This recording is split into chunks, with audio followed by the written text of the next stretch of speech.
안녕하십니까. 한 주간 잘 지내셨죠? 속회 새벽 예배 드리시고 또 일상 속에서 여러분들의 피곤함이 얼마나 큰지 알기에 이렇게 또 영상으로 함께 나누는 은혜가 또 크다고 느낍니다. 오늘 말씀은 누가복음 12장 22절부터 시작되는 말씀인데 여러분들이 잘 아시는 말씀입니다. 제가 중요한 구절 몇 구절만 먼저 읽어 보도록 하겠습니다. 또 제자들에게 이르시되 그러므로 내가 너희에게 이르노니 너희 목숨을 위하여 무엇을 먹을까 무엇을 입을까 염려하지 말라. 목숨이 음식보다 중하고 몸이 의복보다 중하니라. 까마귀를 생각해보라. 심지도 않고 거두지도 않고 골방도 없고 창고도 없으되 하나님이 기르시나니 너희는 새보다 얼마나 중요하냐라고 말씀하시면서 너희가 이 세상에 있는 일로 그렇게 염려하지 말라. 하나님이 너희에게 있어야 할 것을 다 아시고 계신다라고 말씀을 하시는 장면입니다.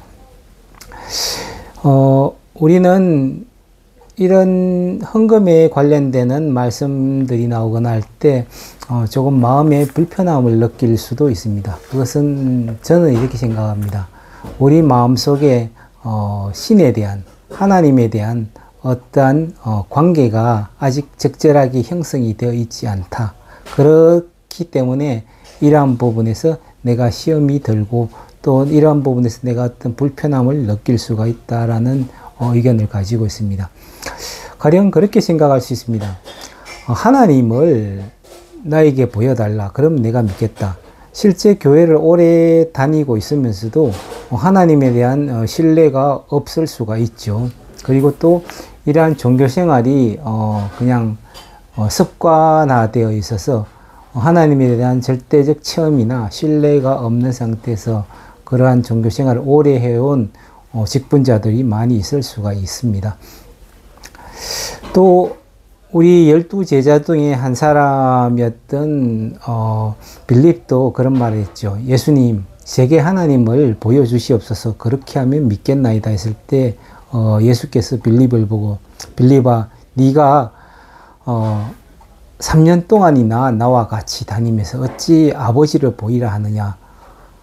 나를 본 자는 아버지를 본 것이니라 라고 말했던 장면이 기억이 납니다. 사실은 하나님을 인정하느냐 또는 하나님을 인정하지 못하느냐 하는 것은 과학적으로 증명하기가 어렵습니다.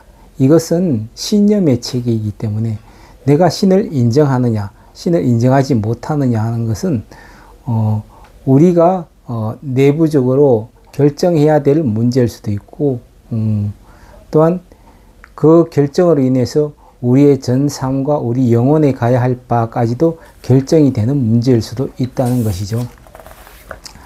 예를 들어 우리가 하나님이나 신적인 존재에 대한 그리고 영적인 세계에 대한 확신을 가지지 못하고 그냥 내가 이 육신이 끝나는 순간, 즉 죽음을 맞는 순간 모든 것이 끝나버린다라고 생각을 한다면은 우리가 일평생 선한 일을 추구하고 또한 도덕적 가치를 가지고 열심히 산다는 것이 사실 의미가 없을 수도 있습니다. 그냥 내 하고 싶은 대로, 그냥 내 마음 가는 대로 그렇게 살다가 가면 똑같지 않느냐. 어차피 없는 건데 라고 생각하는 분들이 있을 수 있겠죠. 그런데 이러한 것들은 신에 대한 어떠한 생각들은 고대 원시사회부터 사람들 속에 신이 사람들로 하여금 신을 알 수 있도록 하는 어떤 씨앗 같은 것들을 심어놨다고 합니다. 그래서 사람들은 내가 숭배해야 되고 내가 믿어야 할 신이 어떤 건지도 모르면서 그 신을 찾아 끊임없이 숭배하고 그 신을 경배하는 그러한 행태를 보였죠. 그것이 뭐 큰 나무이든 바다든 뭐 큰 산이든 뭐 이러한 형태로 여러 가지 토템들의 형태로 나타나기도 했다는 것입니다. 그리고 사람들이 마땅히 자기의 빌바를 몰랐을 때는 각종 마음속에서 어떠한 절대적 존재를 상정해서 이것이 신이다 저것이 신이다 라고 만들어낸 신을 믿기도 했다는 거죠. 이러한 모든 모습들을 불쌍하게 여긴 하나님께서는 이래서는 안 되겠다.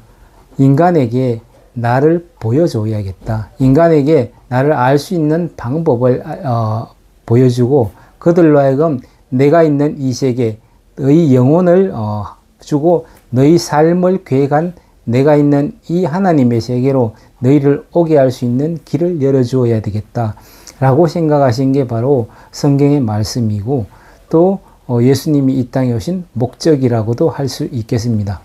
예수님은 오늘 본문 말씀 중에 이런 말씀을 하신 적이 있습니다. 누가복음 12장 8절인데요.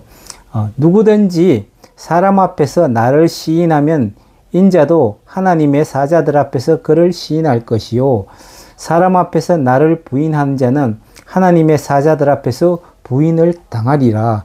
이렇게 말씀하신 적이 있습니다. 즉 예수님은 이 인간 세계 이후에 하나님의 세계가 있고 거기에서 우리의 영혼이 예수님과 만날 것이라고 분명히 말씀을 하고 계십니다.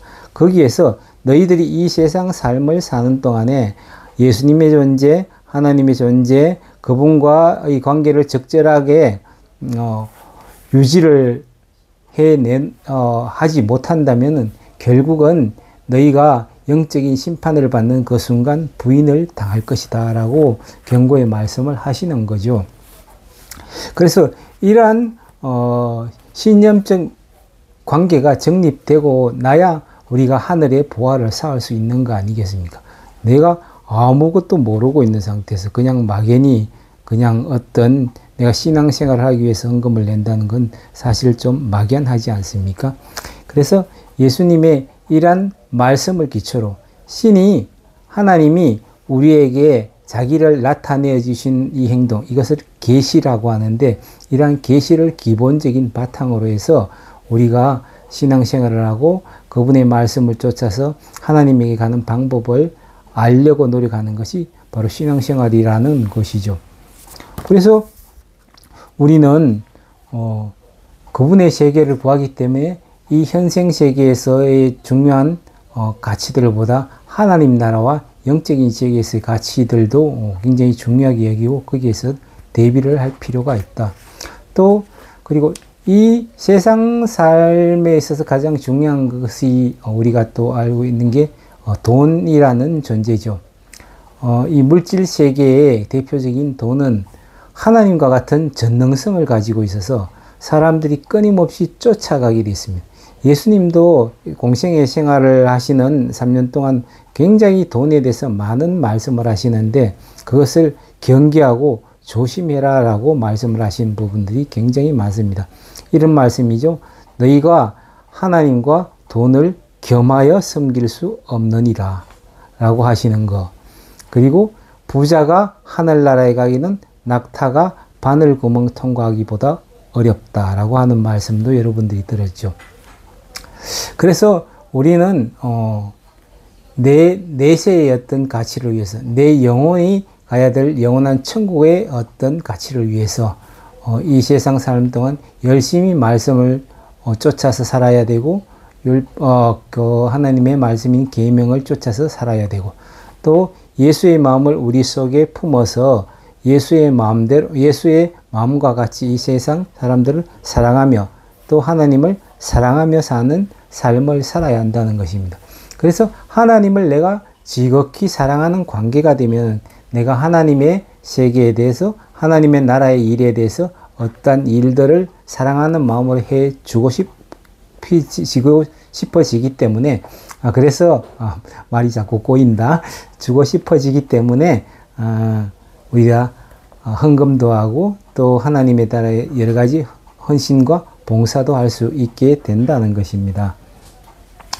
그래서 이러한 우리가 먼저 하나님의 나라에 대해서 여러 가지 열심을 쏟고 또 헌금을 하고 이러한 것들이 바로 하나님의 나라의 보물을 쌓는 것이다. 그리고 이러한 보물을 쌓는 이것이 바로 예수님이 말한 너희 보물이 있는 곳에 너희 마음도 있다라는 맥락과 연결되어지는 것 같습니다. 우리는 오늘 본문에서 크게 이야기할 내용들은 없지만 일단은 내가 하나님과의 관계 정립을 먼저 해야겠다. 그리고 이 하나님과의 사랑의 관계가 정립이 되면 당연히 내가 사랑하는 하나님을 위해서, 주님을 위해서 내가 어떤 행위를 할 수 있게 된다. 그것이 바로 먼저 하늘의 보물을 쌓게 되는 것이고, 먼저 그의 나라를 구하는 것이고, 그러한 것이 된다는 것입니다. 오늘 말씀을 이렇게 짧게 마치도록 하겠습니다. 감사합니다. 안녕.